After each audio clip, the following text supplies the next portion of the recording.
On this week's episode of Ask Dan, we're going to talk about the future of Surface, whether or not it'll ever get a Snapdragon processor, what's going to happen to Continuum now that Windows 10 Mobile is dead, and whatever happened to iTunes. Is that still coming to the Windows Store? Stay tuned.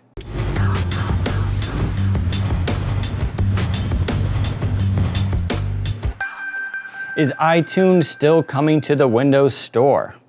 Okay, earlier this year at Microsoft's Build conference, the company announced with much surprise that Apple's iTunes app was coming to the Windows Store. Now, no details were really given about the app. For instance, is it a Centennial app that is a Win32 desktop bridge, which is what I assume it is, or is this a newly rewritten UWP app, which I actually doubt. The only thing we did know was it was going to come by the end of the year, and seeing as we're in December right now, it's a good question. Where is this thing?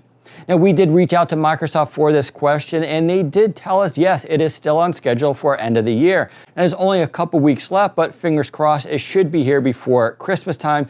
We never know with these things, but it is still on track. They did not forget about it, and it is still coming. Now that Windows 10 Mobile is dead, what is the future of Continuum?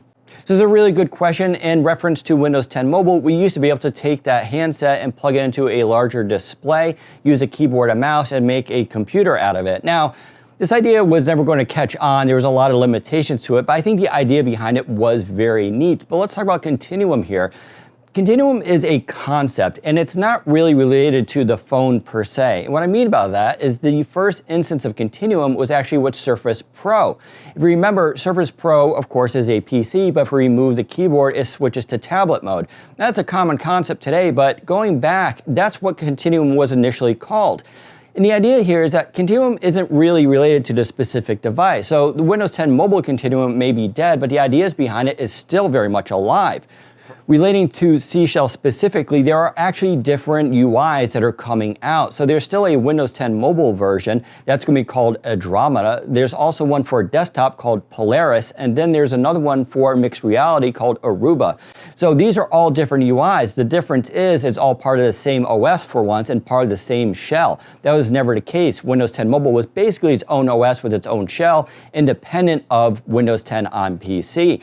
Now, one concept I've seen Microsoft considering is in regards to the PC. So you have a normal Windows 10 experience, but when you plug in an Xbox controller, it launches an Xbox UI and goes into a gaming mode.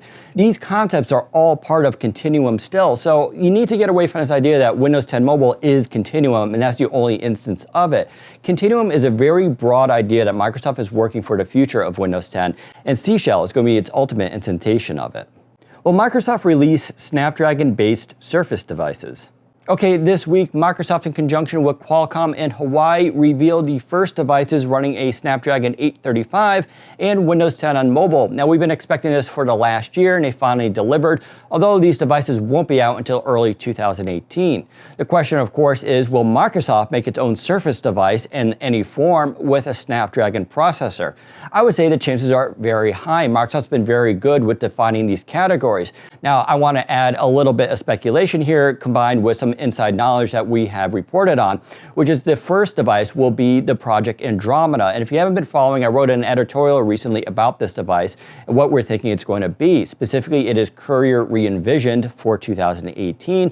It's going to have dual screens, it folds, it's going to be pocketable. It's more like a digital notebook than a cell phone. That's really what you have to think about here. It's a PC that really can be used for note-taking and creative purposes. It probably can also make phone calls as well, but that won't be its primary objective. Now, we are hearing that we'll be running Snapdragon, possibly the 845 processor, and I would not expect it to be running 835, as this may not come out until later into 2018. Now, I suppose Microsoft could also do a Surface 3 device that is a 10-inch Surface running a Snapdragon processor, and that would be kind of a cool thing to have as well, but we're not hearing anything about that. Nonetheless, Microsoft and the Surface team operate in secret, so who knows what they're working on. But I would expect Andromeda, whatever it will be called when it comes out later in 2018, to be the first Surface device running a Snapdragon processor. So that does it for this episode. Remember, if you have a question, use hashtag AskDanWindows on Twitter or go to our forums at Windows Central and you can ask me a question there. If you like this video, give us a thumbs up and don't forget to subscribe. Thanks for watching. Take care, everybody. This is where that Continuum idea approaches. So I feel like I'm meandering again. I might have to do this over again. Sure. I'm talking about a lot of high-level concepts. You want to pause it? Yeah. Okay.